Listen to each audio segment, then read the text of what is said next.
Siap. Selamat datang di acara yang sudah dipersiapkan oleh Bapak Gariki dalam acara diseminasi yang berjudul Budaya Positif. Terima kasih atas kehadiran Bapak Ibu Guru sekalian. Kita buka acara kita dengan berdoa. Kita berdoa menurut agama dan kepercayaan masing-masing. Kita berdoa.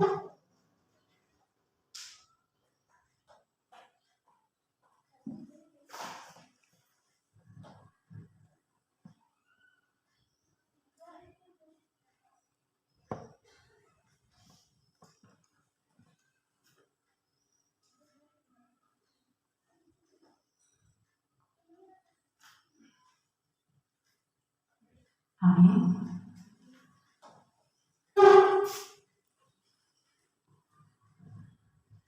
Untuk acara pertamanya kami sampaikan sebagai beberapa kata kepada Bapak Kepala Sekolah kami, Bapak Sahana Siholan Pak Pahan. Kepada Bapak Kepala Sekolah kami persilahkan dengan hormat.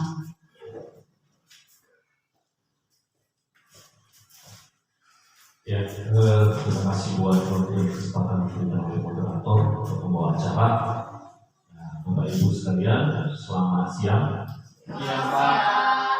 Ya, puji dan syukur kita panjatkan kehadiran Tuhan yang Maha Kuasa yang memberikan rahmat dan karunia kepada kita semua sehingga kita bisa berkumpul di tempat ini dalam kegiatan diseminasi dengan materi budaya positif yang dibawakan oleh teman kita, saudara kita, calon guru penggerak angkatan 9 yaitu Bapak Sabana dari sendiri dari sekolah yang kita cintai SMP Negeri 2 dan Provinsi saat ini. Nah, tidak panjang lebar, mudah-mudahan ini menjadi tentunya sesuai dengan materinya budaya positif. Mari kita dengan adanya materi ini, budaya positif yang sudah kita lakukan selama ini semakin kita tingkatkan, dan biarlah lewat kegiatan diseminasi ini semakin tinggi minat kita untuk meningkatkan budaya positif baik dalam mengerjakan segala sesuatu yang berkaitan dengan tugas kita sehari-hari sebagai pendidik, dan juga sebagai bagaimana juga kita mempengaruhi dan menggerakkan anak didik kita juga memiliki budaya positif. Saya pikir itu tujuan daripada diseminasi ini, nanti akan lebih jauh dipaparkan oleh Bapak Sabar dari ini. Ini aja yang bisa saya sampaikan. Mari kita bersama-sama dengan penuh kesabaran dan keaktifan kita untuk mengikuti kegiatan ini. Demikian atas nama yang bisa saya sampaikan. Oras.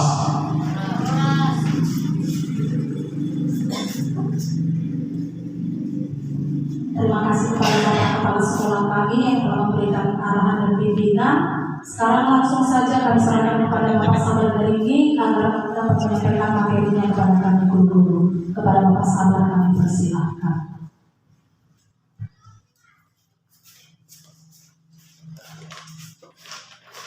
Baik, terima kasih Bapak Kepala Sekolah dan rekan-rekan sekalian buat waktu dan kesempatan yang diberikan kepada saya untuk mendiseminasikan. Kalau bilang diseminasi berarti menyebarluaskan, yaitu materi mengenai budaya positif.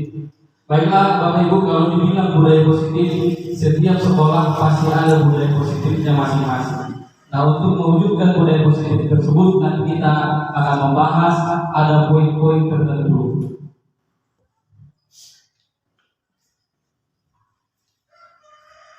Baiklah, untuk membuka kegiatan kita, saya harapkan Bapak Ibu bisa berdiri karena kita tadi sudah mengajar, sudah sibuk kita tadi. Saatnya kita dulu ice breaking.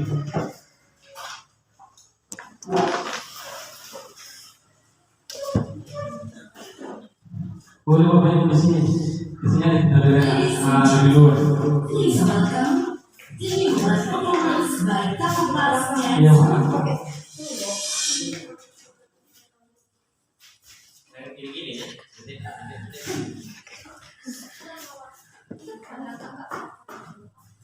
Sekol.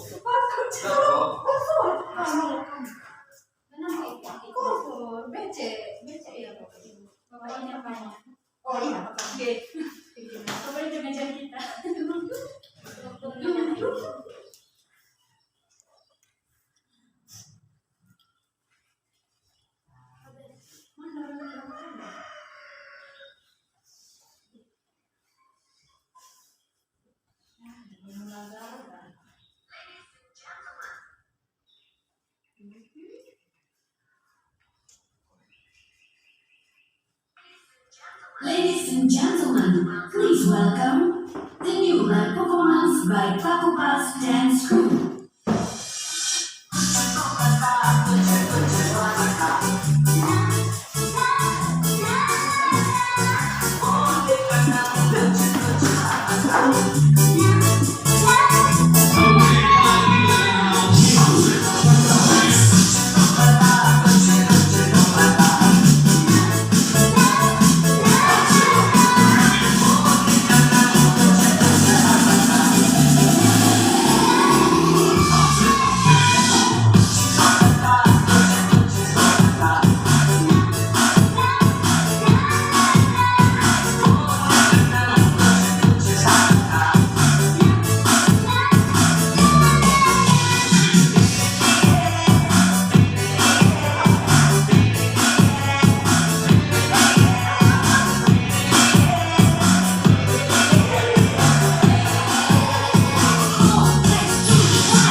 Baik, terima kasih Bapak Ibu.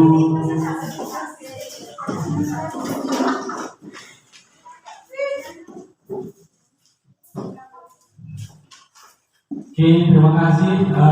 Ice breaking ini merupakan bukan hal yang umum lagi. Bahkan ice breaking ini bisa kita buat di kelas kita masing-masing pada saat jam pelajaran di kelas. Cuman itu memang membutuhkan banyak peralatan. Selanjutnya, kita masuk kepada pertanyaan pemantik. Yang pertama, apakah pemberian hukuman dapat mendisiplinkan murid? Itu pertanyaan yang pertama. Sesuai yang sudah kita terapkan di sekolah masing-masing. Jadi saya minta nanti pendapat dari ibu guru sekalian. Yang kedua, apakah pemberian hadiah atau reward dapat memotivasi murid di dalam belajar? Yang ketiga, apakah seorang guru harus mampu memberikan solusi permasalahan yang dihadapi muridnya di sekolah, di kelas, terlebih pada pembelajaran? Ini kira-kira pertanyaan pemantik yang akan nanti menghubungkan kita kepada materi budaya positif. Kira-kira ada Bapak Ibu yang boleh berbagi pengalaman mengenai caranya di dalam menerapkan budaya positif atau mendisiplinkan tadi pemberian hukuman? Apakah pemberian hukuman dapat mendisiplinkan murid? Ada Ibu?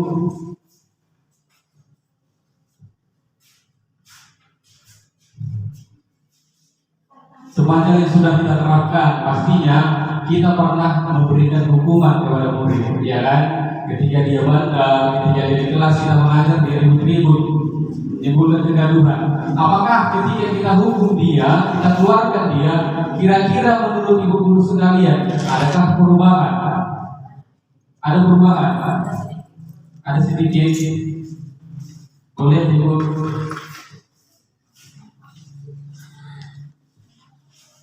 Ya, menurut saya memberikan hukuman kepada terkhusus untuk kelas 8 ya.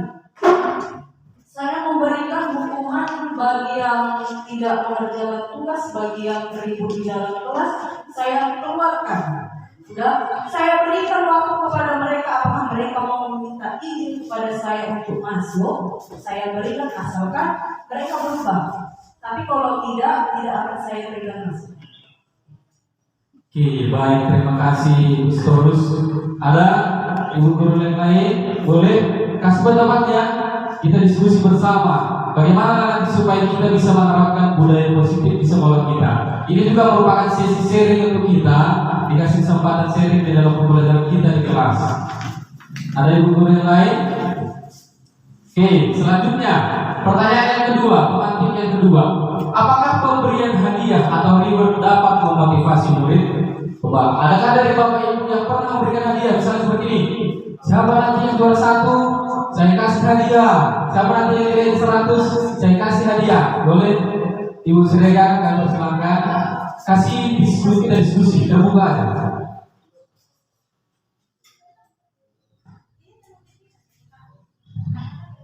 Menurut pendapat saya, kalau kita mengasih hadiah kepada siswa, mereka termotivasi untuk belajar. Seperti di kelas kan, kalau misalnya di kelas saya beri pertanyaan, kalau saya kasih hadiah, mereka termotivasi menjawab pertanyaan-pertanyaan apa yang saya berikan, sehingga di kemudian hari mereka lebih berani lagi untuk menyampaikan apa yang mereka tahu. Kalau boleh tahu hadiahnya apa Ibu? Kalau di kelas biasanya saya mengasih pensil atau jajanan. Untuk juara kelas, hanya untuk juara kelas. Oke, jadi menurut Ibu pemberian reward ini atau hadiah ini dapat memotivasi siswa atau murid. Terima kasih. Nah, selanjutnya pertanyaan pemantik yang ketiga, apakah seorang guru harus mampu memberikan solusi bagi permasalahan yang dihadapi muridnya? Pastinya isi permasalahannya adalah permasalahan belajar di kelas. Lagi, apakah seorang guru harus mampu memberikan solusi bagi permasalahan yang dihadapi muridnya? Ada tanggapan dari Ibu?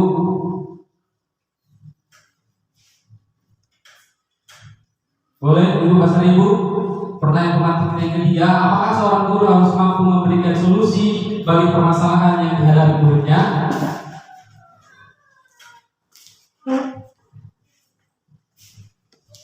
Menurut saya tentu saja. Jadi kita sebagai guru kan harus serba bisa.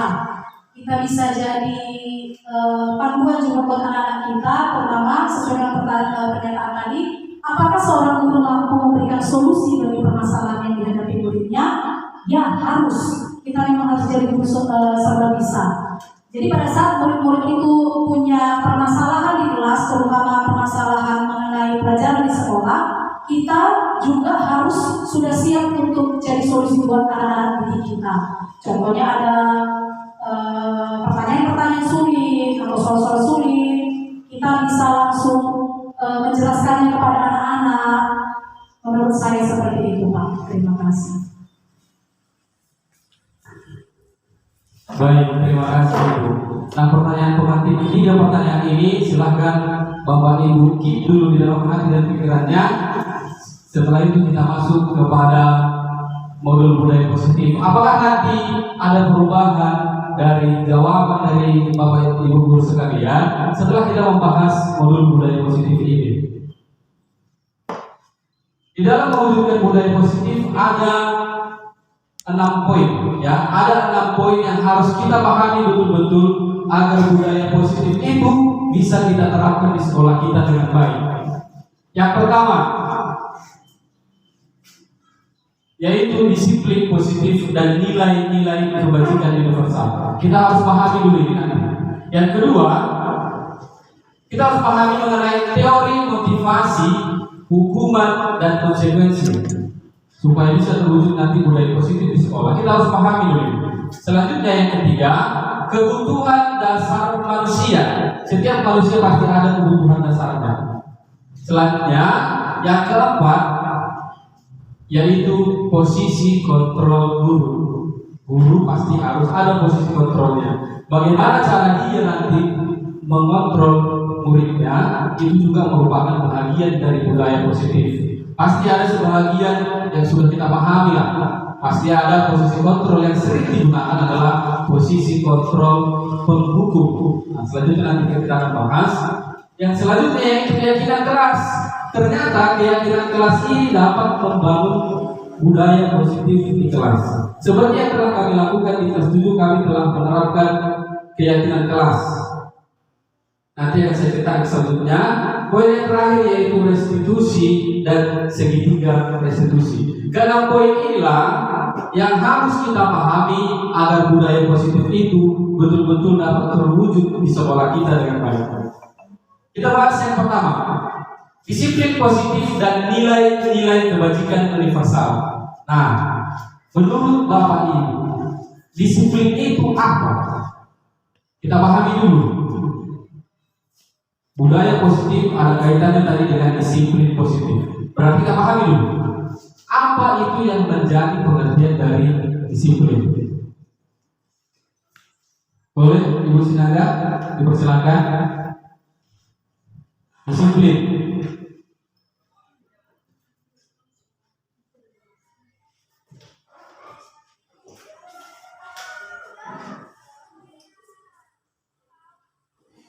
Ada? Dua. Apa itu kira-kira disiplin? Ini hal yang lumrah. Ya, ini hal yang lumrah sudah kita ketahui bersama. Kita mau satukan persepsi dulu, apakah itu disiplin sehingga disiplin ini mampu mempengaruhi penerapan budaya positif tadi. Ada Ibu sekalian? Silakan Ibu. Oke, disiplin itu menurut saya tata tertib atau ketaatan siswa itu kepada pelajaran yang diberikan guru atau karakter maupun pelajaran seperti itu. Oke, baik. Berarti disiplin itu adalah bagaimana cara murid di dalam menaati peraturan baik di kelas maupun di sekolah. Oke, baik. Selanjutnya, nah itu tadi pengertian disiplin. Nah, kalau sekarang yang kita bahas adalah disiplin positif. Disiplin positif adalah pendekatan disiplin yang mengajarkan tanggung jawab kepada anak dan mengembangkan kesadaran diri berdasarkan nilai-nilai kebajikan. Selanjutnya kita bahas nilai-nilai kebajikan itu apa, sehingga dia ada kaitannya dengan disiplin positif. Nah, disiplin positif lebih fokus pada disiplin internal yang memungkinkan siswa mengontrol tindakan mereka sendiri. ya, disiplin internal. Kalau dibilang disiplin positif pasti dia adalah disiplin internal. Kalau dibilang disiplin internal berarti si siswa tersebut mengontrol tindakannya berdasarkan kesadaran dirinya. Itulah yang dimaksud dengan disiplin positif. Selanjutnya, dengan disiplin diri, siswa dapat memahami dan menyadari tindakan mereka berdasarkan motivasi internal, ya, motivasi internal, bukan karena pujian atau hukuman. Itulah disiplin positif. Kalau disiplin positif yang dijelaskan, kalau disiplin yang dijelaskan Ibu Sinaga tadi, itu adalah terkait bagaimana siswa di dalam sikapnya di dalam menaati peraturan. Tapi kalau disiplin positif tadi, bagaimana siswa tersebut memahami dan menyadari tindakan mereka berdasarkan motivasi yang ada dalam diri mereka. Kenapa saya harus datang tepat waktu ke sekolah? Kira-kira seperti itu. Dia lebih paham mengenai kebermaknaan dari apa yang dilakukan. Nah, itulah itu disiplin positif. Dia melakukannya bukan karena dia takut melanggar, bukan supaya dia tidak melanggar, tapi karena dia merasa dengan dia disiplin, dia mampu menjadikan dirinya sosok yang baik, sosok yang taat akan hukuman. Jadi di sini kalau ada disiplin positif berarti sudah tertanam, sudah ada goal siswa itu, sudah ada tujuan dari ke depan. Selanjutnya kita bahas nilai kebajikan. Tadi disiplin positif ada hubungannya dengan kebajikan, ya. Kalau dibilang nilai kebajikan, berarti nilai kebajikan adalah sifat-sifat positif, ya. Nilai kebajikan itu adalah sifat-sifat positif manusia yang merupakan tujuan mulia yang ingin dicapai setiap individu. Inilah nilai-nilai kebijakan secara universal. Nah, kalau di dalam pembelajaran kita, terlebih sekarang pembelajaran kurikulum merdeka yang digaung-gaungkannya P5. Nah, di situ dimensi yang diharapkan adalah seperti yang sudah dipaparkan itu di tembok kelas 7. Di situ dibuat mandiri, bernalar kritis, kreatif, berkebinekaan, beriman, bertakwa, bergotong royong. Itu ada 6 poin. Nah, apa kaitannya dengan nilai-nilai kebajikan ini?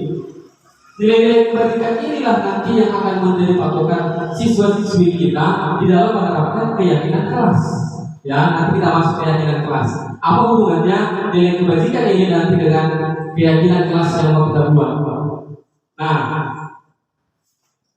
nilai-nilai kebajikan seperti yang telah dikemukakan oleh Dr. William Glasser pada teori kontrol yang tertulis di bukunya tahun 1984. Dia menyatakan bahwa setiap perbuatan memiliki suatu tujuan, dan selanjutnya Diana Goshen pada bukunya tahun 98 mengemukakan bahwa dengan mengaitkan nilai-nilai kebajikan yang diyakini seseorang, maka motivasi intrinsiknya akan terbangun. Kalau bilang motivasi intrinsik berarti motivasi yang berasal dari dalam dirinya, bukan dari luar, bukan karena orang lain misalnya dia melakukan sesuatu. Nah, sehingga menggerakkan motivasi dari dalam untuk dapat mencapai tujuan mulia yang diinginkan. Berarti nilai-nilai kebajikan ini kaitannya dengan tujuan mulia. Apa tujuan mulia yang tadi? Ini adalah nilai-nilai kebajikan universal. Kalau dibilang universal berarti ini menyeluruh, bisa dipakai di organisasi manapun, sekolah manapun. Nah, inilah nilai-nilai kebajikan universal. Ada peduli, rajin, integritas, rasa hormat, keterus-terangan, sampai kepada pengertian. Inilah tadi disiplin positif yang dikaitkan dengan nilai kebajikan. Inilah nilai kebajikannya tadi. Semua hal-hal yang bersifat positif itu adalah merupakan nilai kebajikan. Tapi sudah dirumuskan secara universal bahwasanya inilah poin-poin dari nilai kebajikan itu. Oke, selanjutnya kita bahas yang kedua. Ya, poin yang kedua, motivasi perilaku manusia, hukuman dan konsekuensi. Pertama kita pahami dulu motivasi perilaku manusia. Motivasi perilaku manusia itu ada 3, ya Bapak Ibu. Pertama, menghindari ketidaknyamanan atau hukuman. Sering sekali murid kita motivasinya untuk datang ke sekolah, motivasinya untuk menaati peraturan itu yang pertama itu. Menghindari ketidaknyamanan atau hukuman. Supaya tidak dihukum ibu itu aku, supaya tidak dihukum ibu dosa aku. Bekerja apa yang tua. Itulah motivasi perilaku manusia yang poin pertama, menghindari ketidaknyamanan. Motivasi perilaku manusia yang kedua, yang ini kaitannya dengan murid, mendapatkan imbalan atau penghargaan dari orang lain. Seperti yang dikatakan Ibu Sregar tadi, dengan dikasih Ibu Sregar tadi berupa pulpen, maka dia jadi semangat. Masuk ke mana? Mendapatkan imbalan atau penghargaan dari orang lain. Itulah motivasi yang kedua. Motivasi yang ketiga, yang mendasari perilaku murid itu yang ketiga ialah menjadi diri mereka yang diinginkan dengan menghargai diri sendiri sesuai nilai-nilai yang mereka percaya.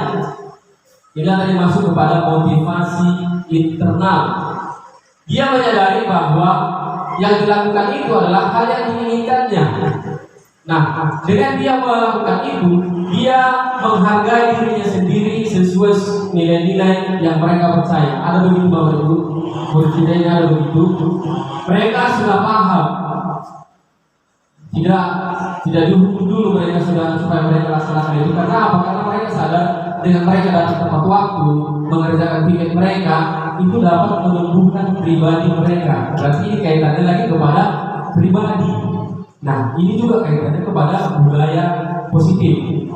Nah, kita selaku guru harus bisa memahami ketiga ini supaya apa? Supaya kita bisa menyelesaikan permasalahan yang dialami murid. Baik kan kalau kita sendiri tidak tahu ini, berarti bagaimana kita mau menyelesaikan permasalahan yang ada dalam diri murid mengenai pembelajaran dari kelas. Nah, dari ketiga ini ada yang merupakan motivasi eksternal. Nah, motivasi eksternalnya yaitu menghindari ketidaknyamanan atau hukuman. Yang kedua, mendapatkan imbalan atau penghargaan dari orang lain. Itulah motivasi eksternal. Dia belajar seperti yang dikatakan Ibu Sregar tadi. Dia belajar karena dia dikasih hadiah. Berarti kalau misalnya si guru tadi tidak kasih dia hadiah, apa yang akan terjadi? Bagaimana kira-kira Bapak Ibu? Kalau misalnya si guru tadi tidak kasih hadiah, karena tadi apa? Motivasinya untuk melakukan itu adalah tindakan mendasarnya, yang mendasar dia melakukan itu adalah karena penghargaan, imbalan. Jadi apabila tadi tidak ada imbalan, apakah murid itu akan melakukannya? Bagaimana kira-kira pendapat Ibu? Apakah dia akan tetap melakukannya apabila tidak dikasih imbalan, tidak dikasih pulpen? Apakah dia akan tetap rajin belajar? Nah, itu pertanyaan bagi kita. Nah, perlu juga kita pahami bahwasanya pemberian penghargaan ini juga dapat merusak cara belajar murid. Itu pasti, ya, merusak cara belajar murid. Bayangkan nanti, misalnya Ibu ini terus dilakukannya memberikan hadiah atau ribut penghargaan kepada anaknya di kelas berapa gitu? Di kelas 2, selalu Ibu ngasih hadiah. Tiba naik di kelas 3, gurunya sudah berubah. Bukan Ibu ini lagi, bukan Ibu Sregar lagi. Guru yang lain lagi. Sementara guru yang lain tidak menerapkan itu. Apa yang akan terjadi? Pastinya dia akan malas-malasan. Pasti ada ya. Dia akan malas-malasan. Dalam pikirannya pasti seperti ini. Tidak ada yang dikasih sama aku. Untuk apa aku belajar? Tidak dikasihnya sama aku lagi pulpen. Dulu masih bikin dikasih sama aku pulpen. Itu jadi senjata. Jadi senjata yang musuh kita selaku guru. Apa yang aku belajar? Dan kasihnya aku harga kemarin yang dibikin Ibu Sregar itu. Jadi seperti itu jatuhnya Bapak Ibu. Jadi kita harus pahami dulu ini, bahwasanya ternyata penghargaan itu atau reward itu tidak begitu bermakna. Bahkan jatuhnya tadi dapat memberikan karakter yang tidak baik bagi murid. Baikkan saja kalau dia melakukan itu karena Ibu Sregar kasih dia hadiah. Kalau dia dikasih hadiah, pastinya dia akan malas-malasan. Sudah kita tahu bagaimana murid kita. Nah, ternyata itu bukan merupakan budaya positif. Kenapa tadi? Ini merupakan motivasi eksternal. Motivasi eksternal tadi dia melakukannya bukan karena dia senang, bukan karena dia tahu itu bermakna sama dia, tapi karena ada dorongan orang lain, ada paksaan dari orang lain, sehingga dia melakukannya. Karena apa Bapak Ibu? Ketika kita sentuh hati siswa itu, pasti, ya, ketika kita sentuh hati siswa itu pasti akan ada perubahan. Maka seperti yang dibilang lagu, ada lagu mengatakan, sentuhlah dia dari hatinya. Nah, gitu kan? Ada lagu kan Bapak Ibu kan? Nah, itu betul. ketika dia melakukan sesuatu berdasarkan kesadaran dirinya, pasti dia akan rajin, pasti dia akan ulet, pasti dia akan terus melakukan itu. Tidak uring-uringan, misalnya hari ini dilakukan, besok enggak. Ya, begitu Ibu Sregar. Ternyata penghargaan tadi tidak begitu bermakna. Ya.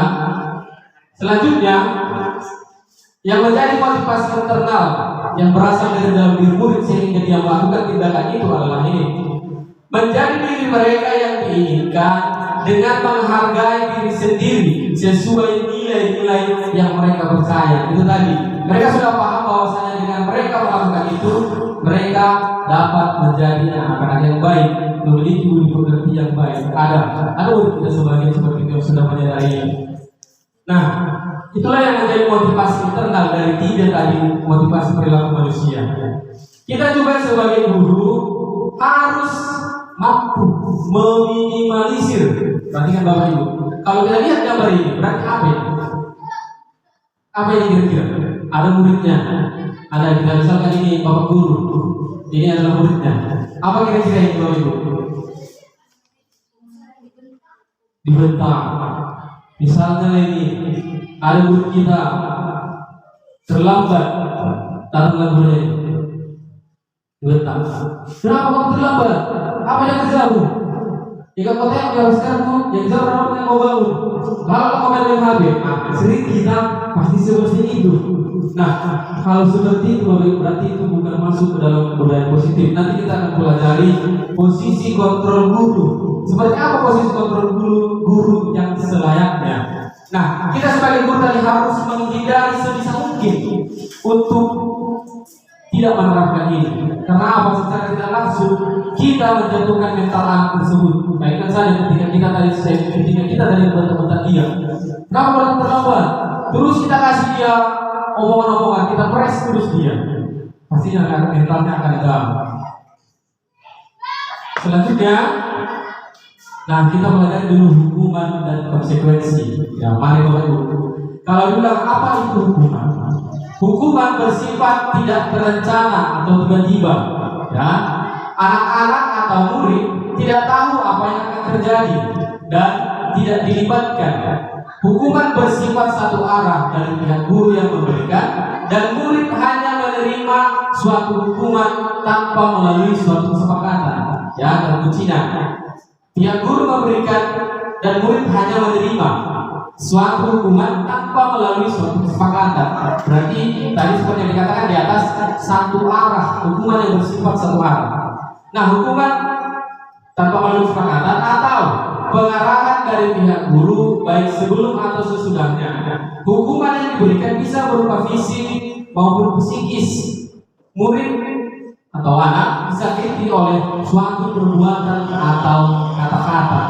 Yang kata-kata tadi, kalimat negatif kita tadi menyakiti hati mereka, masuklah kepada jiwa mereka, mental mereka. Jadi sebisa mungkin Bapak Ibu kita usahakan untuk tidak berkata demikian. Karena apa? Sesuai dengan pelajaran yang kami pelajari di pelajaran di Hajar Dewantara dan yang kita pelajari bersama di semboyan pendidikan kita, ya, tuturi handayani. Ya, kita harus bisa menjadi teladan bagi diri kita. Jangan jadi kita pula yang berkata-kata menyala. Kemana kau?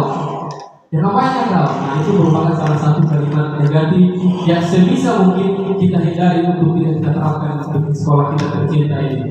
Nah, selanjutnya konsekuensi. Itu tadi hukuman. Hukuman berarti tadi peraturan yang diterapkan oleh pihak sekolah atau guru yang diterapkan oleh satu arah, yang diterapkan satu arah situasinya. Nah, kalau konsekuensi apa lagi? Apa dari konsekuensi dari hukuman? Nah, kalau konsekuensi sudah terencana atau sudah disepakati, ya. Nah, ini sudah disepakati, sudah dibahas dan disetujui murid dan guru.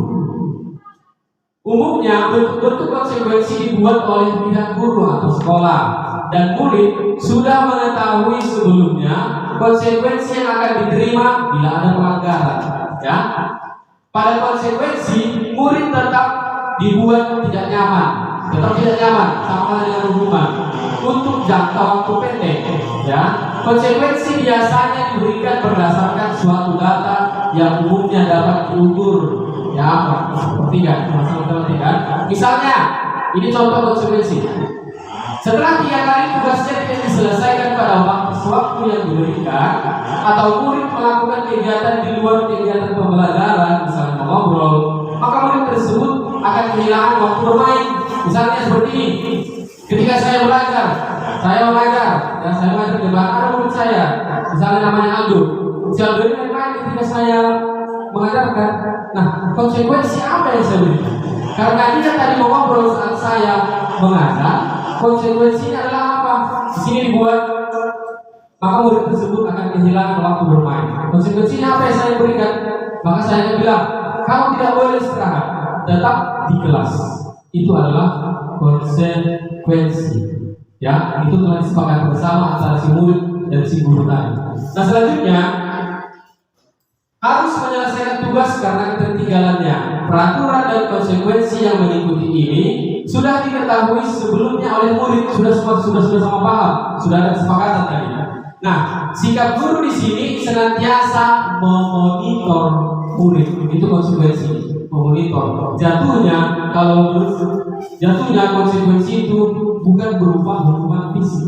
Nah, misalnya kalau hukuman tadi misalnya ada siswa yang terlambat, apa yang kita berikan Bapak Ibu? Pastinya pertama, tetap di tempat berdiri, tidak boleh masuk ke kelas. Atau kedua, bersihkan dulu kamar mandi. Kalau bersihkan dulu kamar mandi, kalau sudah terlambat bersihkan kamar mandi, itulah hukuman. Itu hukuman kaitannya kepada fisik.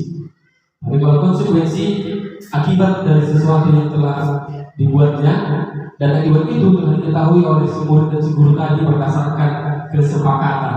Oke, selanjutnya, nah di sini ada 6 kasus. Ya, di sini ada 6 kasus. Mari Bapak Ibu sama-sama. Yang pertama, mencatat 100 kali. Ini antara hukuman dan konsekuensi. Bapak Ibu diminta, apakah tindakan berikut merupakan konsekuensi atau hukuman? Kita coba ya. Yang pertama, mencatat 100 kali di dalam buku kalimat saya tidak akan terlambat lagi karena terlambat ke sekolah. Si murid tersebut terlambat. Jadi sebagai hukumannya, kita belum tahu hukuman atau konsekuensi sebagai akibat dari apa yang dilakukannya. Ya, dia kita minta untuk mencatat 100 kali di dalam buku kalimat. Isi catatannya saya tidak akan terlambat lagi. Kira-kira menurut Bapak Ibu ini masuk ke konsekuensi atau hukuman? Konsekuensi. Sekali jawabannya. Oke. Kasus pertama itu merupakan konsekuensi. Yang kedua, hukuman. Lari mengelilingi lapangan basket 2 kali karena terlambat hadir di sekolah. Masuk kepada hukuman. Oke. Yang ketiga, membersihkan coretan yang dibuat di meja tulis. Apa Bapak Ibu? Konsekuensi. Oke, memberikan coretan atau yang dibuatnya di meja tulis itu merupakan konsekuensi. Oke, poin yang keempat, 5 dan 6, saya minta Bapak Ibu berikan pendapatnya. Kenapa itu dikatakan konsekuensi atau kenapa itu dikatakan hukuman? Poin keempat. Jadi ada yang boleh bicara, silakan katakan dan saya persilakan. Ya. Yang keempat, murid diminta untuk push up 15 kali karena tidak menggunakan masker di sekolah. Silakan Ibu. Iya.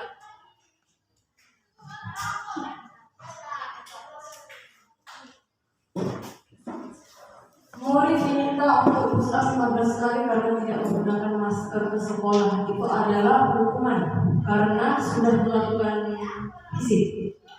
Ya, alasannya karena sudah melakukan tindakan fisik. Iya, oke. Selanjutnya, boleh Ibu sampingnya dan kita kasihkan ini kasusnya. Selanjutnya, menggantikan kertas tugas teman yang telah dicoret-coret. Apakah itu masuk ke hukuman atau konsekuensi? Silakan Ibu, ada mic-nya, Ibu silakan.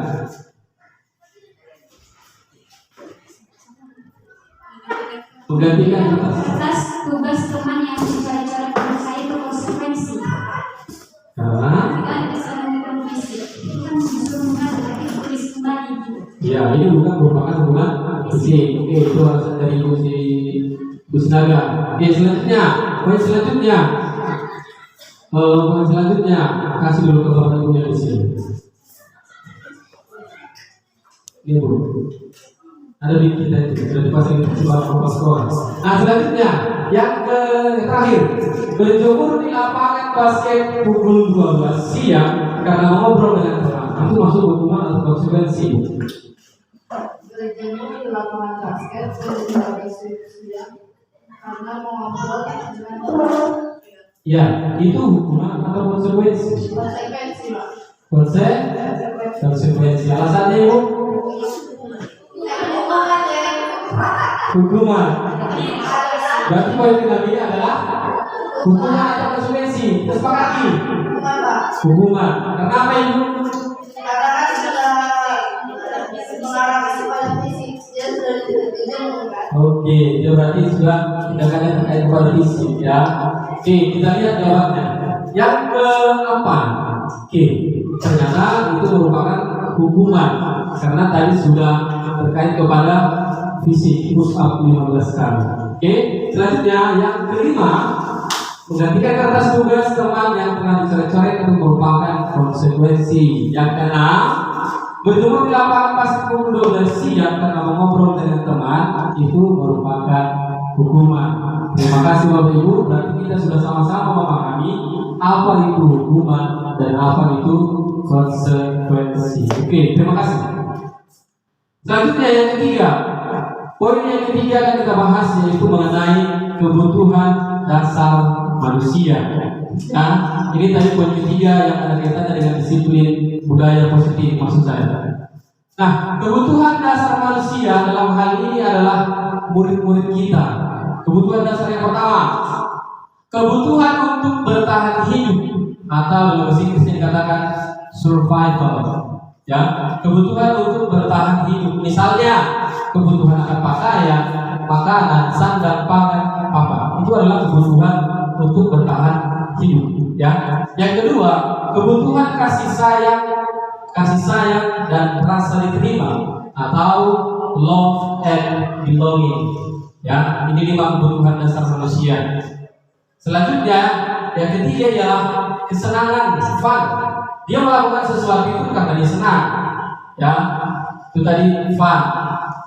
Yang keempat, kebutuhan dasar yang keempat adalah penguasaan, power. Ini maksud penguasaan atau power ini, dia mau menunjukkan, si murid itu mau menunjukkan bahwasanya dia hebat, bahwasanya dia lebih hebat daripada yang lain, bahwasanya dia lebih berkuasa daripada yang lain. Itu maksudnya power, yang memang kebutuhan dasar manusia. Yang terakhir, kebutuhan dasar manusia yang terakhir yaitu kebebasan. Kenapa dia melakukan itu? Karena dia pengen bebas. Misalnya, ada siswa kita, dia kita keluarkan. Ketika kita keluarkan, padahal tadi dia ngobrol-ngobrol dengan teman. Kita keluarkan. Dilapornya kepada orang tuanya, kalimatnya seperti ini. Kenapa kau pulang cepat? Kan Bapak Ibu murid kita kadang-kadang begitu. Ketika suruh pulang dia ke rumahnya. Pernah saya seperti itu, saya suruh keluar kata ribu, pulang ke rumahnya. Datang orang tuanya cek saya. Kenapa Pak anak saya dikeluarkan? Katanya. Nah, laporan saya itu apa? Dia tadi lomak sama Bapak Ibu, Bapak dari itu. Dia tadi belajar sama Bapak Ibu. Aku boleh suruh ribut. Aku tadi cuma ngomongnya sama kawanku, main-main dari kami. Tapi kami marahi, dikeluarkan. Jadi kebutuhan dasar yang diinginkan siswa di situ apa? Berarti kebebasan. Seperti itu Bapak Ibu. Kita harus pahami tindakan siswa kita berdasarkan 5 kebutuhan dasar manusia tadi. Oke, kita masuk kepada contoh kasus.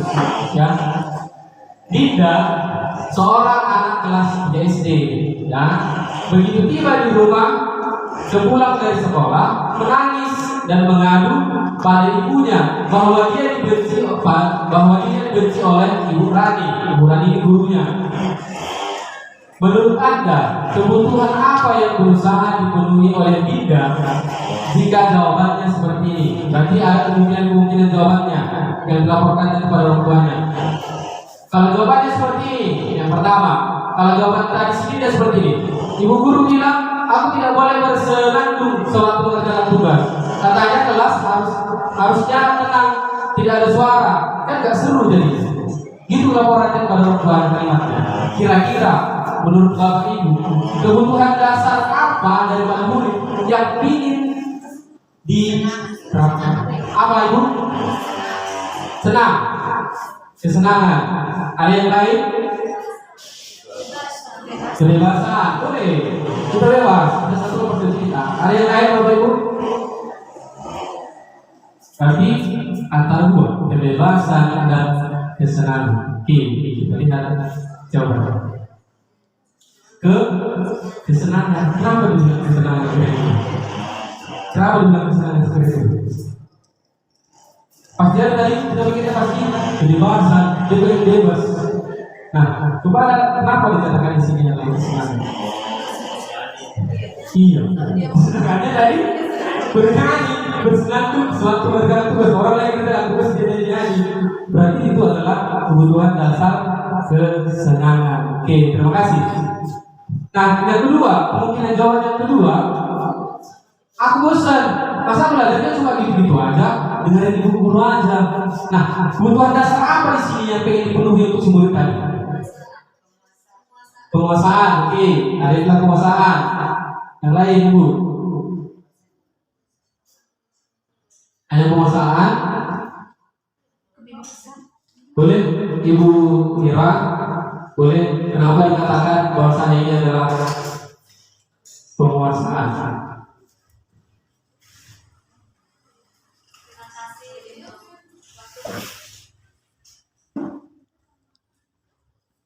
Terima kasih untuk waktunya Pak. Saya memilih penguasaan karena murid tadi menuntut gurunya untuk memahami materi dan metode belajar supaya belajar itu lebih menyenangkan. Oke, berarti menurut Ibu kaitannya kepada materi dan metode belajar. Ada yang lain Bapak Ibu? Hanya itu? Penguasaan? Ada yang lain? Sesuai yang sudah kita pelajari tadi. Apa kira-kira Gus? Sama jawabannya, penguasaan. Sama jawabannya. Oke, kalau ini seperti ini, berarti ini adalah kaitannya kepada kebebasan. Kira-kira apa Ibu Regar? Ini dulu Ibu Regar. Kenapa yang jawabannya bisa kebebasan? Kebebasan. Coba kasih dulu pendapat Ibu. Keluarkan dulu suara Mas Ibu itu.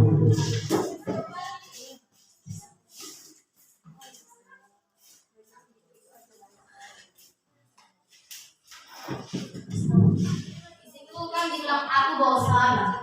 Masa belajarnya cuman gitu-gitu aja, dengerin ibu guru aja. Kan dia termasuk kebebasan kan?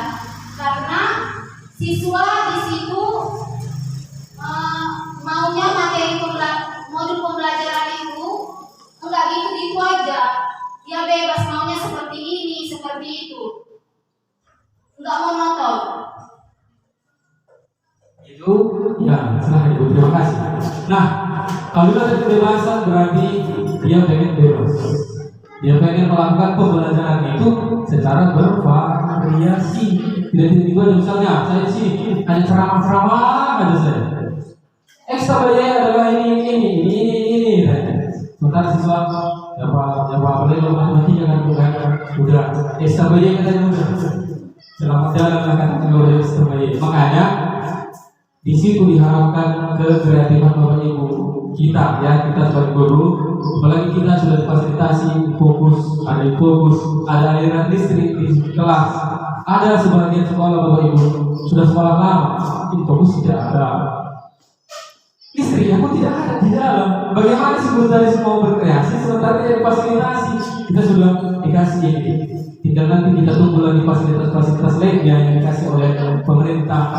Dalam hal ini Bapak Kepala Sekolah. Nah, selanjutnya, oke.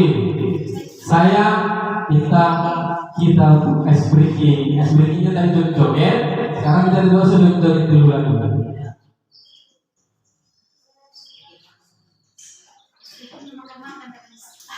Ya, nanti kita bisa makan nanti.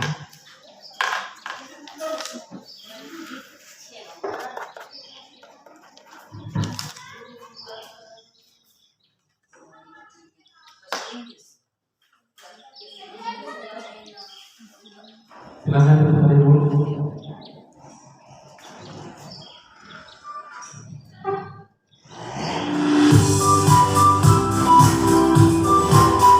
Ini adalah lagu yang ada kaitannya dengan budaya positif.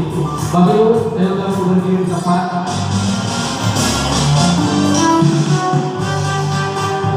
Kalian ada gerakannya Bapak Ibu ya, gerakan.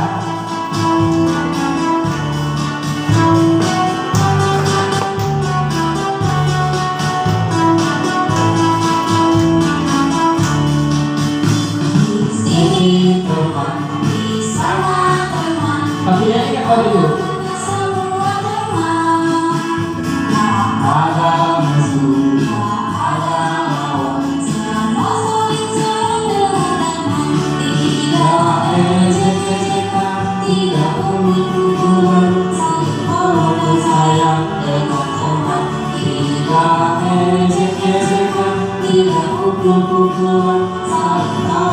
Sayang dengan teman.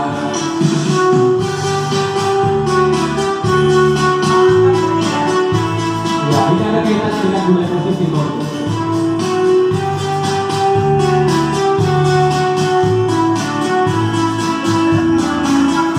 Bapak Ibu ya. Ini teman, sana teman, mana-mana semua teman.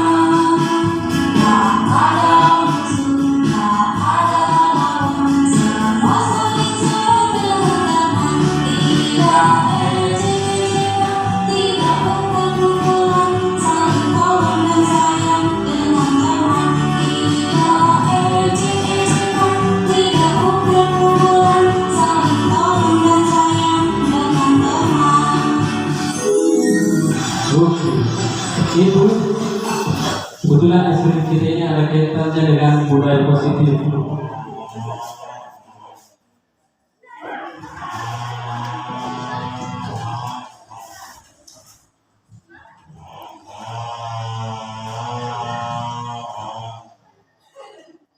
Ya, dengan kita mengeluarkan kalimat-kalimat positif, kata-kata positif, secara tidak langsung di situ juga kita menerapkan budaya positif yang Bapak Ibu ya. Maka kita diminta untuk mengeluarkan kalimat-kalimat positif. Kita selaku guru harus bisa menjadi contoh, menjadi teladan bagi murid-murid kita.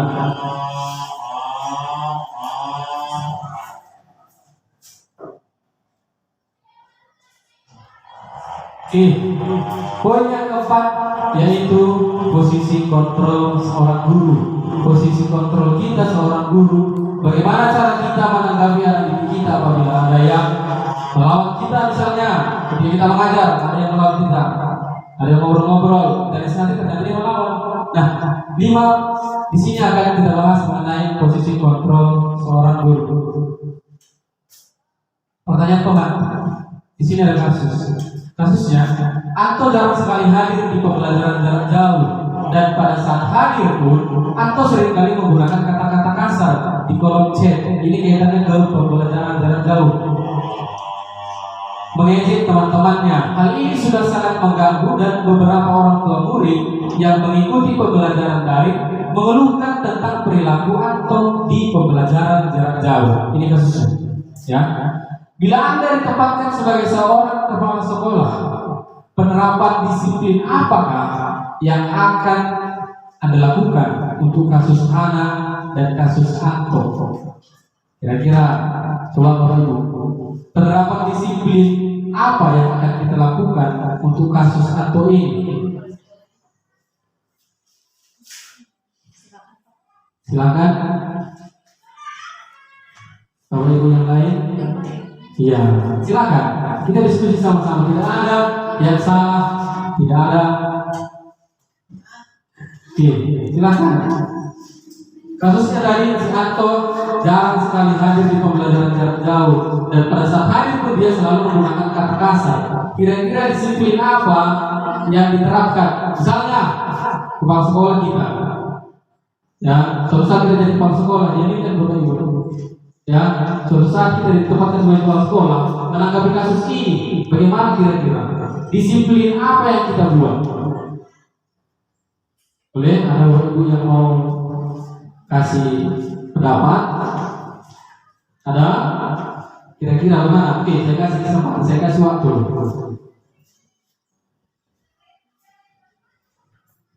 Disiplin seperti apa? Bagaimana cara kita mendisiplinkan si anak tadi? Sudah jarang hadir, di situ masuk lagi menggunakan kata-kata kasar, itu ya, ini untuk kasus Anto, ya. Bagaimana kira-kira disiplin seperti apa yang kita terapkan? Boleh? Boleh Ibu, silakan. Silakan, ganti-gantian semuanya bisa. Ibu Sinaga dulu, Ibu Sinaga dulu. Ini Ibu. Silakan kita tanggapi. Tidak ada yang salah menanggapi. Oke, silakan Ibu.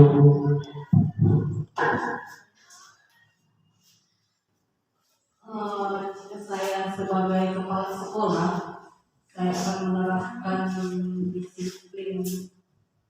Yang pertama, saya kasih peringatan.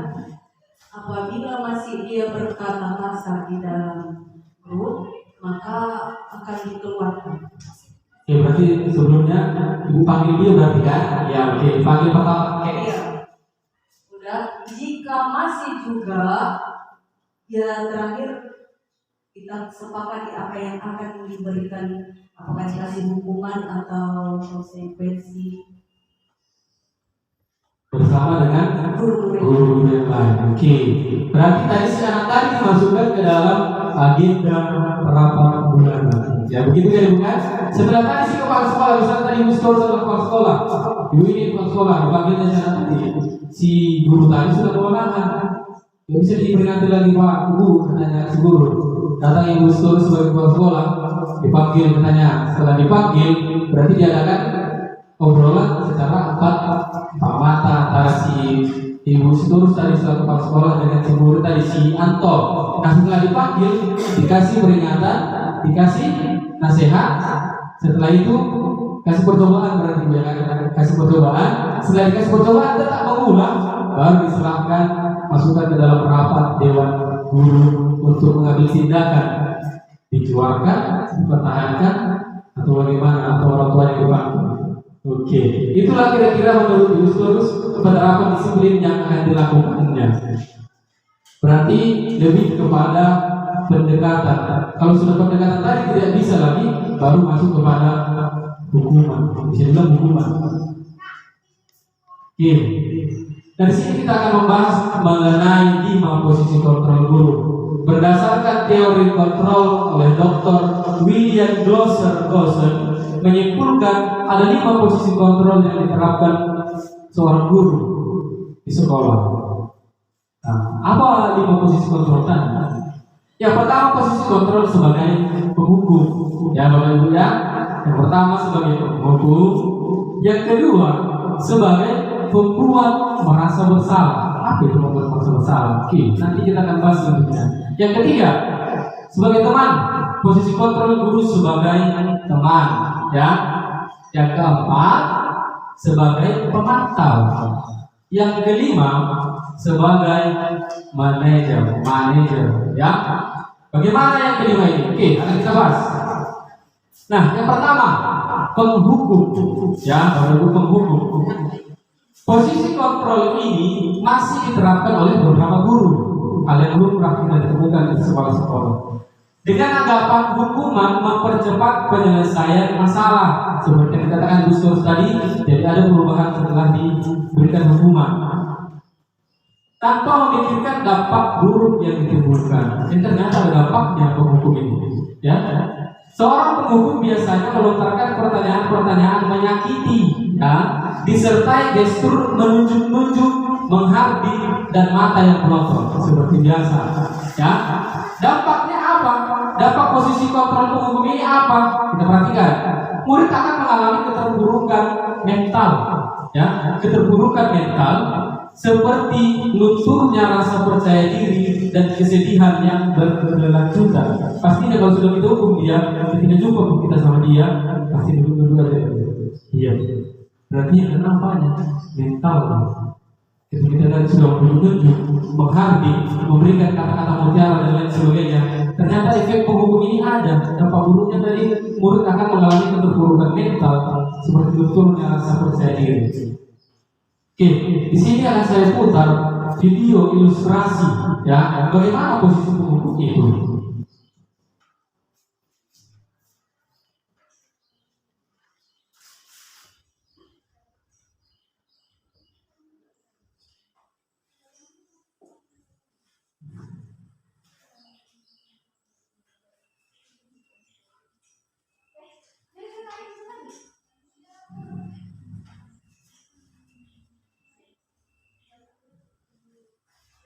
Bapak Ibu ya,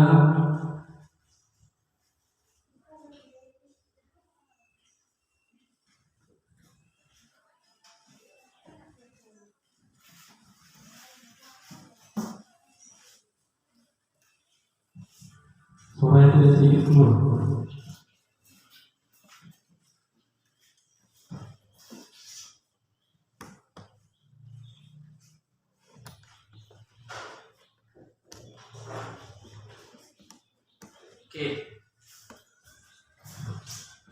Posisi kontrol penghukum, yang berikut video ilustrasinya.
Itulah posisi kontrol penghukum, ya Bapak Ibu ya, posisi kontrol penghukum. Di situ tampak tadi gurunya menghardik, membentak-bentak, menunjuk-nunjuk. Ya tadi muridnya tertunduk. Nah, itu tadi dampaknya terkait kepada mental murid. Selanjutnya, tuliskan dulu posisi kontrol ya. Pembuat rasa bersalah. Pada posisi ini guru akan berkata lebih lembut. Guru akan menciptakan keheningan yang membuat orang lain merasa tidak nyaman, rasa bersalah, bahkan rendah diri.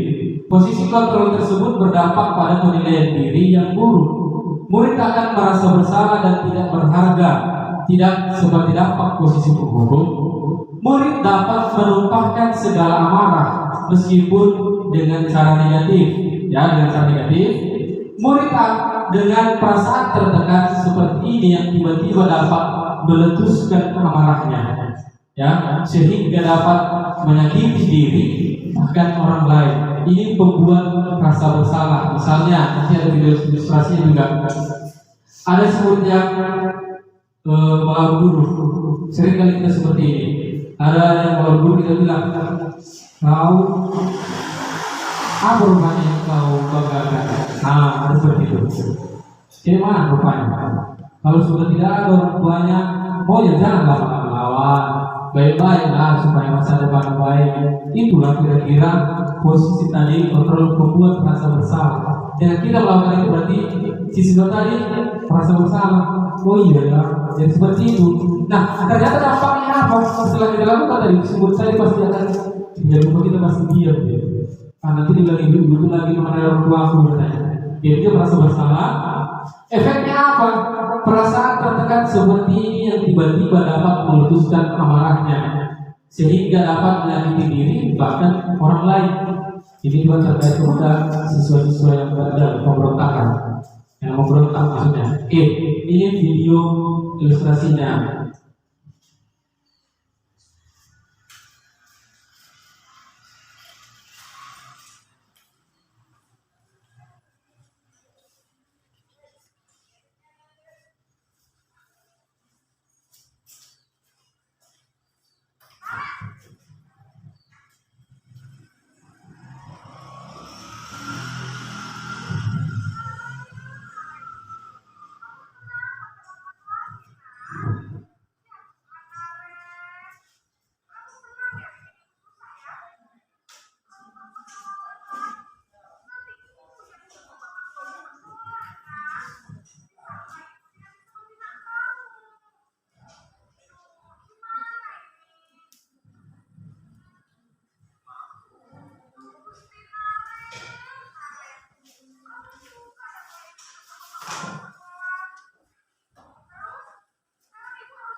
Ini adalah lima posisi kontrol membuat merasa bersalah. Si guru tadi menampakkan dirinya. Nanti ibu dimarahin ke sekolah. Tolonglah, jangan berbuat seperti itu lagi. Nah, di situ adalah lima posisi kontrol membuat merasa bersalah. Dan selanjutnya posisi kontrol sebagai teman. Pada posisi kontrol ini guru tidak menyakiti murid. Nah, nanti kita sepakati waktu ya kira-kira posisi kontrol yang seperti apa yang layak dilakukan guru di sekolah sehingga bisa timbul budaya positif di sekolah. Teman, ya posisi kontrol sebagai teman. Pada posisi kontrol ini guru tidak akan menyakiti murid, namun akan tetap berupaya mengontrol melalui persuasi dan pendekatan. Guru akan bersikap akrab, berkata ramah, dengan gestur merapat pada murid dan tersenyum jenaka. Dampak posisi kontrol ini dapat positif dan dapat negatif. Positifnya apa? Dapat menjalin hubungan baik antara guru dan murid. Sedangkan negatifnya akan muncul rasa ketergantungan murid terhadap guru tersebut, kecarian murid nanti. Di samping itu, murid akan merasa dikecewakan apabila suatu saat guru tidak dapat membantunya. Hal lain yang dapat timbul yakni murid akan berlaku baik hanya kepada guru tertentu dan akan berlaku semaunya jika bersama guru yang lain. Seperti ini kita menempatkan diri kita sebagai teman. Karena posisi sebagai teman ini pun salah. Kita boleh sebagai teman, ternyata dia tidak sadar bahwasanya kita adalah gurunya meskipun dari teman. Ya, jatuhnya jadi ada tindakan yang tidak baik. Nah, efeknya tadi adalah positifnya menjadi hubungan baik, negatifnya akan muncul rasa ketergantungan terhadap si guru. Ya, nah hal lainnya timbul yakni murid akan berlaku baik hanya kepada guru itu. Ya, sering sekali hanya kepada guru itu dia baik dan akan berlaku semaunya jika bersama guru lain. Ketika dia ditempatkan sebagai teman sama si guru itu adalah dia terus yang baik. Sama guru lain pasti dia akan merasa guru yang itu tidak baik. Maka ketika kita menerapkan tadi posisi kontrol sebagai teman, efeknya ke rekan kita yang lain.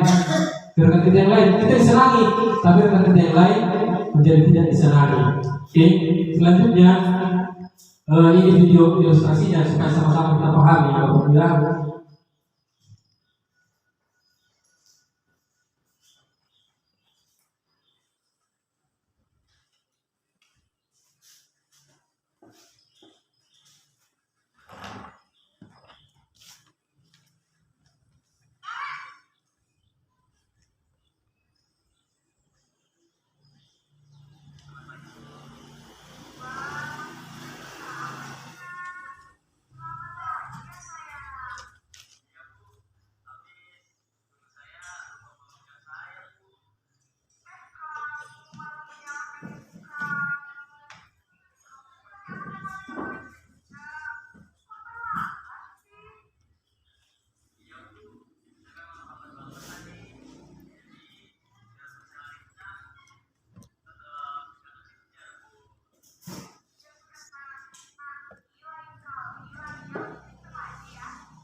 Baik, itulah posisi kontrol. Selanjutnya, posisi kontrol pemantau. Ada dua lagi Bapak Ibu ya, dua lagi.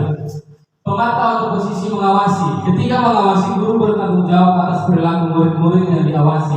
Posisi pemantau berdasarkan peraturan-peraturan dan konsekuensi. Dengan menggunakan sanksi konsekuensi, guru dapat memisahkan hubungan pribadi dengan murid. Ya, posisi tersebut berawal dari teori stimulus respons yang menunjukkan tanggung jawab guru dalam mengontrol murid. Seorang pemantau sangat mengandalkan perhitungannya, catatan dan data-data dapat digunakan sebagai bukti. Nah, di sini posisi pemantau ini, si guru itu menaruhkan gini. Kenapa kamu terlambat? Sementara sudah ada aturan di sekolah kita seperti ini, tidak boleh terlambat, harus masuk pukul sekian. Kenapa kamu terlambat? Nah, posisi pemantau ini dikaitkan si guru tadi terhadap peraturan-peraturan yang ada di sekolah. Ya, Bapak Ibu ya. Selanjutnya diputar. Setiap apa ada videonya.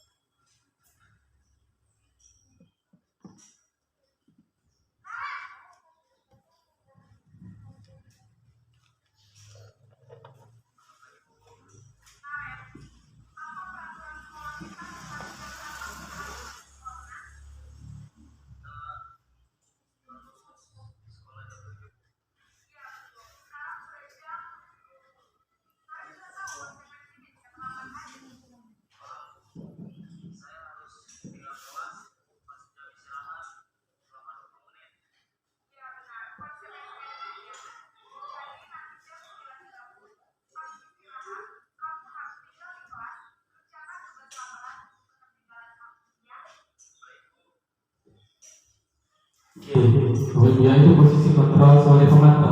Selanjutnya, terakhir, posisi kontrol sebagai manajer. Apa itu manajer ya? Posisi di mana guru melakukan sesuatu bersama murid, mempersilahkan murid mempertanggungjawabkan perilakunya, mendukung murid agar dapat menemukan solusi. Nah, ini manajer Bapak Ibu. Mendukung murid agar menemukan solusi atas permasalahan sendiri. Pada posisi ini, murid diajar untuk menganalisis kebutuhan sendiri maupun kebutuhan orang lain.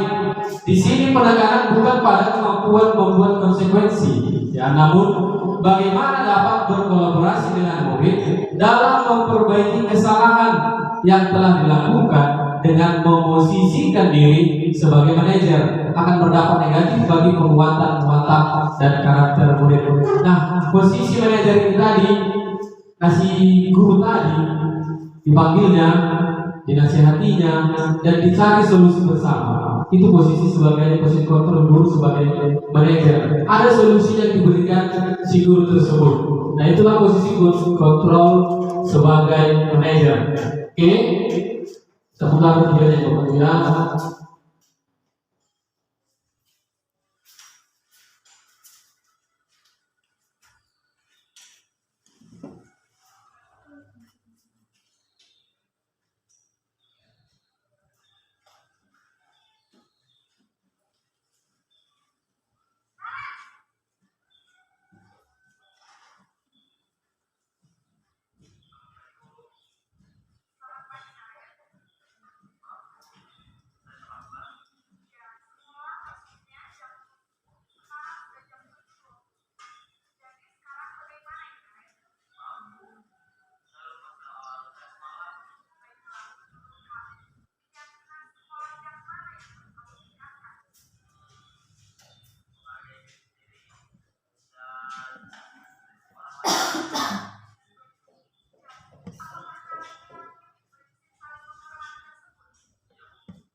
Nah, ini posisi kontrol terakhir yaitu sebagai manajer. Di sini si guru tadi mengarahkan murid untuk pertama divalidasi dulu tindakan salah itu tindakan yang mana. Setelah ditemukan tindakan yang salah tadi, diarahkan lagi untuk membuat solusi apa yang bisa dibuat dari permasalahan dia tadi. Oke? Nah, inilah dia dua posisi kontrol tadi. Ada dimasukkan kategorinya kepada identitas gagal, kontrol dari luar, ya. Kalau dia identitas gagal atau kontrol dari luar, menghindari hukuman, penghukum dan pembuat rasa bersalah. Ada identitas berhasil atau sukses, ini juga merupakan kontrol dari luar, yaitu posisi sebagai teman dan pemantau. Yang terakhir, identitas berhasil, sukses, masuk kategori kontrol diri, ya. Menghargai diri sendiri, itu masuk pada posisi kontrol guru sebagai manajer. Nah, di sini ada Bapak Ibu, kita perhatikan poin pertama saja dulu. Hasil, ya, hasil dari penghukum tadi, si siswa dari memberontak, menyalahkan orang lain dan berbohong, membuat rasa bersalah. Dampaknya apa? Menyembunyikan, menyangkal dan berbohong. Selanjutnya posisi sebagai teman, yaitu jadi siswa tadi menjadi ketergantungan terhadap guru tersebut karena tadi sudah diberikan hal-hal yang baik, sudah diposisikan guru dia sebagai teman untuk muridnya. Yang keempat, pemantau, menyesuaikan diri bila diawasi. Kalau diawasi sesuai dirinya, kalau diawasi dilakukan dengan hal buruk tadi. Nah, sebagai manajer, ya, apa hasilnya? Menguatkan pribadi, jatuhnya kepada kontrol diri. Dia menghargai dirinya sendiri, dia mampu mengontrol dirinya sendiri, dia tahu apa yang baik untuknya. Sudah ada goalnya ke depan. Ya, Bapak Ibunya. Nah, sobat kesepakatan bersama, kira-kira apa posisi kontrol kita sebagai guru? Posisi kontrol yang mana kira-kira yang layak kita lakukan? Setelah kita belajar tadi dua posisi kontrol tadi, kira-kira menurut Bapak Ibu, posisi kontrol mana yang layak kita lakukan supaya budaya positif tadi dapat dibangun di sekolah kita? Boleh Ibu? Atau orang saya persilakan.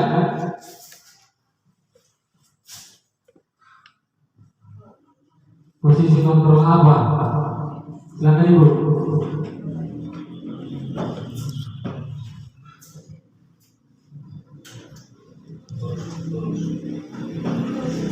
Begini Bu, kita diskusi sama-sama aja. Ya Bu, posisi kontrol apa kira-kira menurut Ibu yang layak kita lakukan supaya budaya positif tadi dapat terwujud di sekolah kita? Posisi apa Pak? Posisi sebagai manajer yang mengarahkan murid untuk menemukan solusi dari permasalahannya. Baik, untuk selanjutnya keyakinan kelas atau keyakinan sekolah. Oke, baik Bapak Ibu, kita masuk kepada poin kelima, keyakinan sekolah atau keyakinan kelas, ya. Nah, keyakinan kelas adalah nilai-nilai kebajikan atau prinsip-prinsip universal dikaitkan ke kebajikan tadi Bapak Ibu, ya. Lepas dari perbedaan agama, suku, negara, dan bahasa, ya. Menurut Gorsen, suatu keyakinan akan lebih memotivasi seorang dalam diri, ya Bapak Ibu. Nah, kalau keyakinan kelas ini lebih kepada motivasi intrinsik. Dengan kita nanti melakukan keyakinan kelas, misalnya seperti yang sudah kami terapkan di kelas 7, tepat di belakang Ibu Pasar Ibu, di situ ada 10 poin keyakinan kelas kami. Di dalam menerapkan ini, kita tanya dulu pada siswa, menurut kalian, hal apa yang perlu kita terapkan di kelas ini supaya kelas ini baik dalam pembelajaran? Artinya nilai-nilai yang paling inginkan. Nah, sehingga apa? Itulah yang maksud dengan memotivasi seorang dalam diri atau intrinsik, ya. Selanjutnya, mengapa keyakinan kelas? Mengapa tidak peraturan kelas saja? Apa bedanya? Nah, menekankan pada keyakinan seseorang akan lebih memotivasi seseorang dari dalam, ya, keyakinan seperti Bapak Ibu. Tadi kalau sudah dibilang berarti keyakinan kelas itu merupakan dari dalam diri ya secara intrinsik. Berarti keyakinan kelas itu merupakan peraturan. Tapi peraturan yang seperti apa? Peraturan yang menurut si siswa tadi perlu diterapkan di dalam dirinya, di dalam kelas, sehingga akan ada efek positifnya. Apa bedanya dengan peraturan? Kalau peraturan Bapak Ibu, kalau peraturan itu berarti hanya satu arah, hanya sekolah yang mengaturkannya, hanya satu arah. Misalnya kalau terlambat seperti ini, kalau sudah tidak datang 3 kali akan diberikan surat panggilan. Itu dia. Nah, itu mengapa dikatakan keyakinan kelas tadi lebih memotivasi siswa menjadi tergerak dan bersemangat untuk menjalankan keyakinannya. Ya, peraturan-peraturan yang diberikan merupakan nilai-nilai kewajiban di balik peraturan tersebut. Apa tujuan utamanya dan menjadi tidak tertarik atau takut sehingga hanya sekedar mengikuti serangkaian peraturan-peraturan. Kalau peraturan seperti itu, dia terapkan peraturan itu karena dia takut. Itu saja. Tapi kalau keyakinan kelas dilakukan keyakinan kelas itu karena dia yakin bahwasanya itu dapat membangun karakter yang baik pada dirinya sendiri. Oke. Selanjutnya perlu Bapak Ibu guru kelas ya atau guru kelas dan wali kelas ketahui, nanti akan saya share selanjutnya tahapan pembuatan keyakinan kelas ya. Yang pertama, di sini saya menggunakan infokus ya. Silakan tulis peraturan sekolah atau kelas yang perlu disepakati. Itu yang pertama tahapan ya.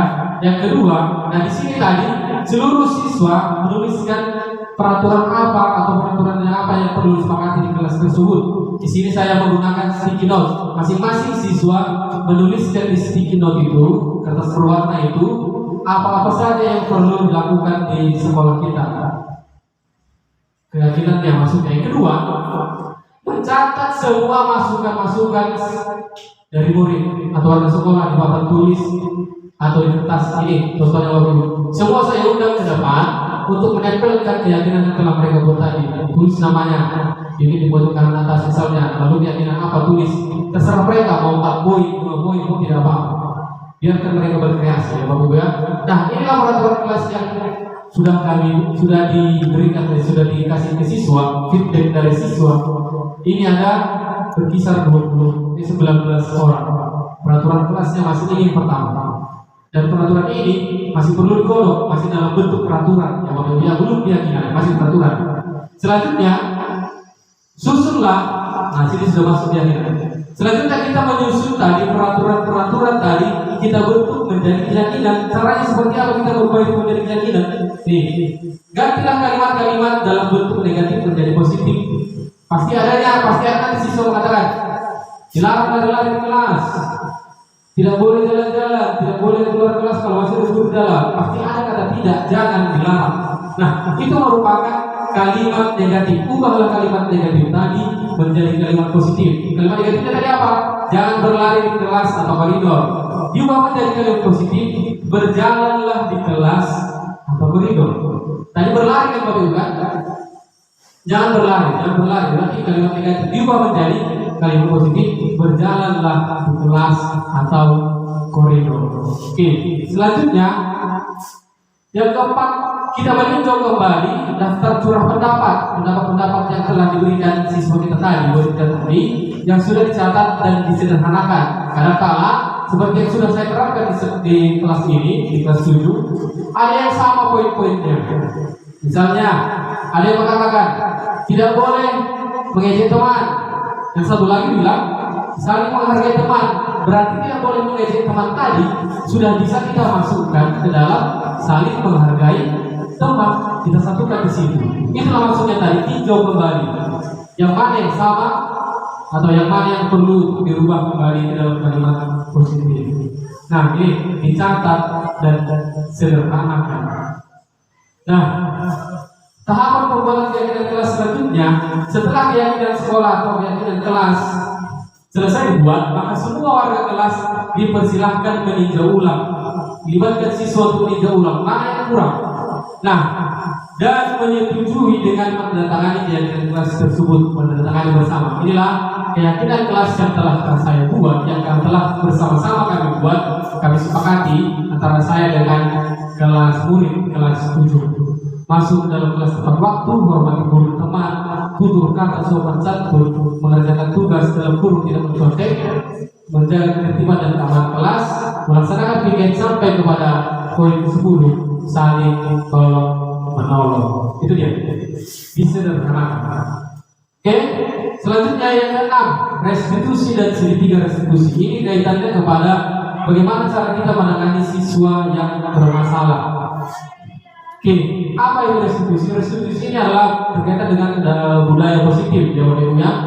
Proses menciptakan kondisi bagi murid untuk memperbaiki kesalahan mereka sehingga mereka bisa kembali pada kelompok mereka dengan karakter yang lebih kuat. Dengan kita menerapkan restitusi ini, ada karakter yang lebih kuat yang akan timbul dalam diri murid. Ya, ini dinyatakan oleh seorang ahli Gosen dalam bukunya yang diterbitkan pada tahun 2004. Restitusi juga merupakan proses kolaboratif yang mengajarkan murid untuk mencari solusi untuk masalah mereka. Nah, di sini guru mencari solusi bersama-sama dengan murid terhadap permasalahan yang sedang dialami murid tadi. Oke.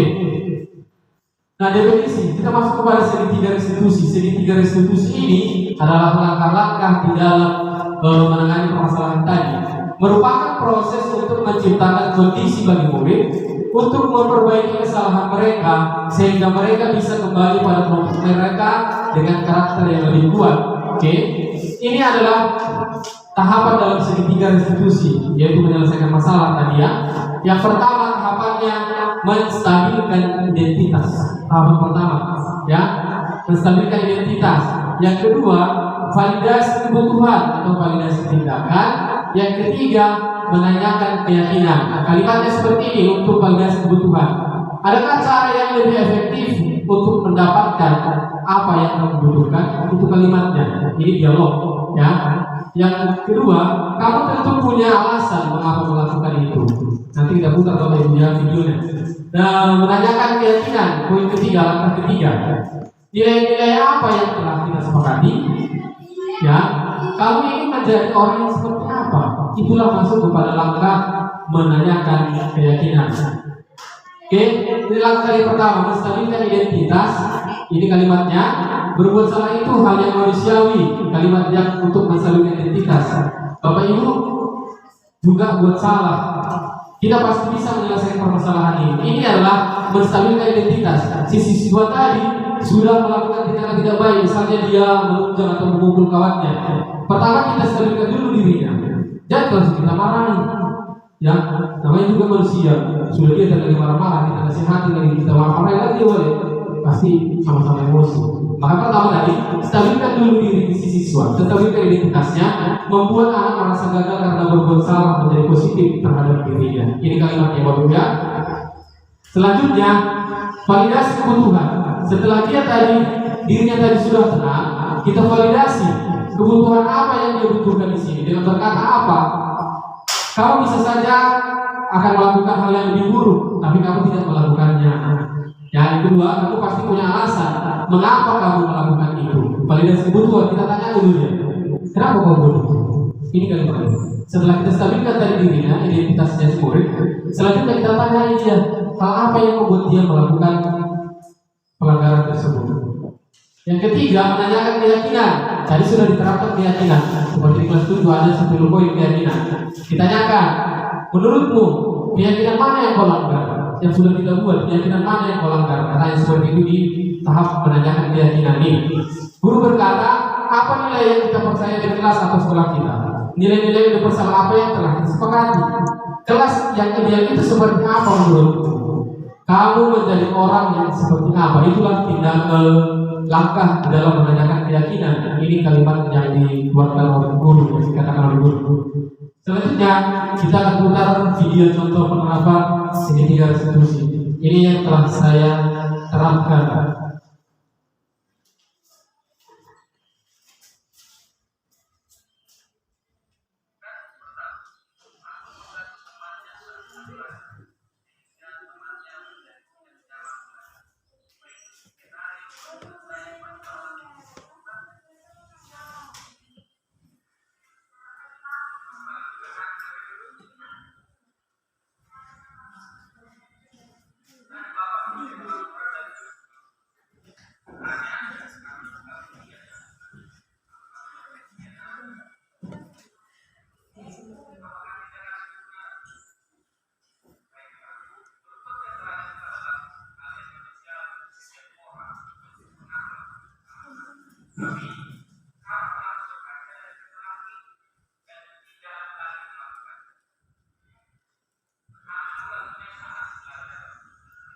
Masukan kedua, validasi identitas salah.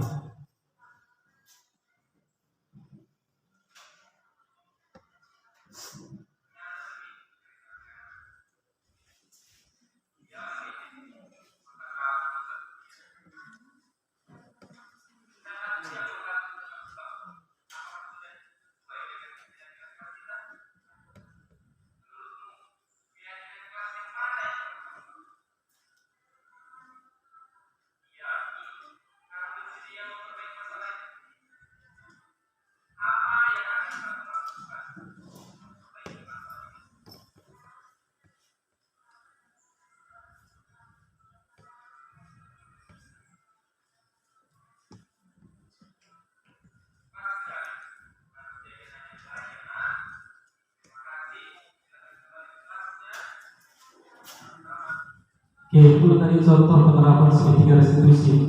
Jadi mari sama-sama Bapak Ibu kita mulai budaya positif dari diri kita mulai dari diri kita sendiri supaya terwujud budaya positif di sekolah kita. Inilah tadi segitiga restitusi kaitannya kepada menangani masalah siswa yang ada di sekolah. Jadi besar harapan saya setelah pertemuan ini nantinya kita dapat berubah diri kita di dalam menangani permasalahan yang ada di dalam murid. Tidak kita asik-asik aja memarahi, tidak kita asik-asik aja mengolok ketika murid kita tadi melakukan kesalahan, agar budaya positif tadi dapat terwujud di sekolah kita. Nah, selanjutnya kita masuk kepada tahap refleksi. Di tahap refleksi ini saya minta Bapak Ibu untuk melakukan refleksi apa yang Bapak Ibu dapatkan dari pertemuan kita ini. Oke, Bapak Ibu, apa yang Bapak Ibu dapatkan dari pertemuan kita ini? Karena setelah saya menghadiri pertemuan ini, belajar bersama ini mengenai budaya positif, saya mengerti ternyata seperti ini. Boleh? Ada Bapak Ibu yang boleh mewakili, 2, 3, semua juga boleh. Silakan.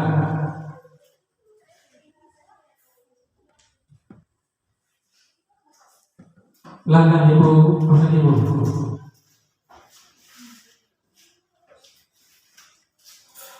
Oke, terima kasih kepada Bapak Regi. Dari sedemikian banyaknya materi yang telah Bapak sampaikan tadi kepada kami,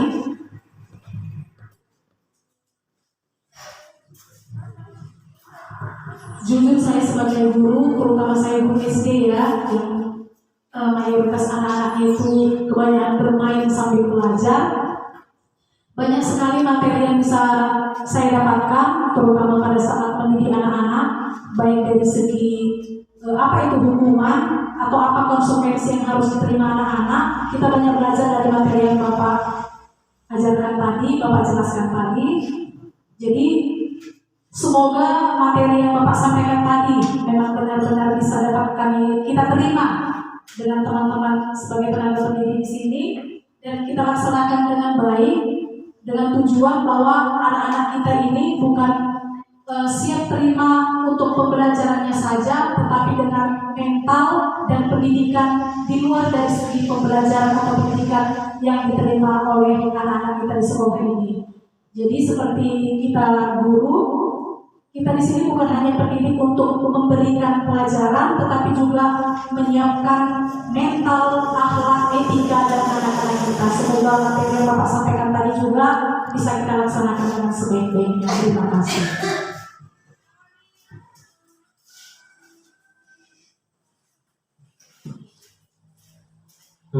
Baik, terima kasih Ibu. Semoga kita secara bersama-sama dapat mewujudkannya. Kalau hanya saya sendiri misalnya saya lakukan itu, pasti tidak akan ada perubahan yang signifikan yang terjadi di sekolah kita. Perlu saya sampaikan, kalau menurut saya, mungkin juga menurut Bapak Ibu, lebih diutamakan poin yang pertama itu adalah budi pekerti, akhlak. Kedua yaitu pengetahuan. Karena apa? Kalau sudah ada yang akhlak murid itu sudah berbudi pekerti baik, sudah dapat kita wariskan. sudah ada motivasi intrinsik dari dalam dirinya untuk melakukan sesuatu. Yesus sudah sadar, aku melakukan ini karena aku perlu. Aku melakukan ini karena aku yakin ini dapat merubah karakterku. Aku melakukan ini karena aku yakin nantinya ini akan berguna untuk selanjutnya. Demikian Bapak Ibu yang dapat saya sampaikan mengenai modul budaya positif. Mari bersama-sama kita terapkan. Kita berkolaborasi bersama baik SD maupun SMP. Kita terapkan ini karena kita adalah sekolah satu atap. Oke, sekian dan terima kasih. Jadi lupa horas.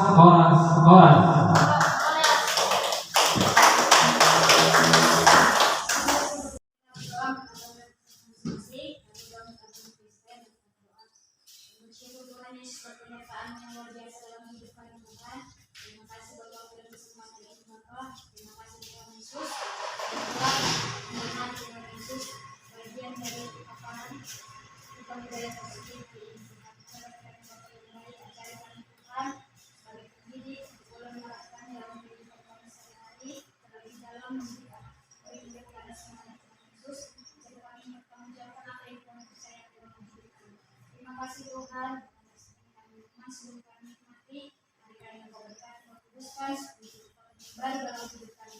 Sambut berkatmu dalam nama Yesus. Amin.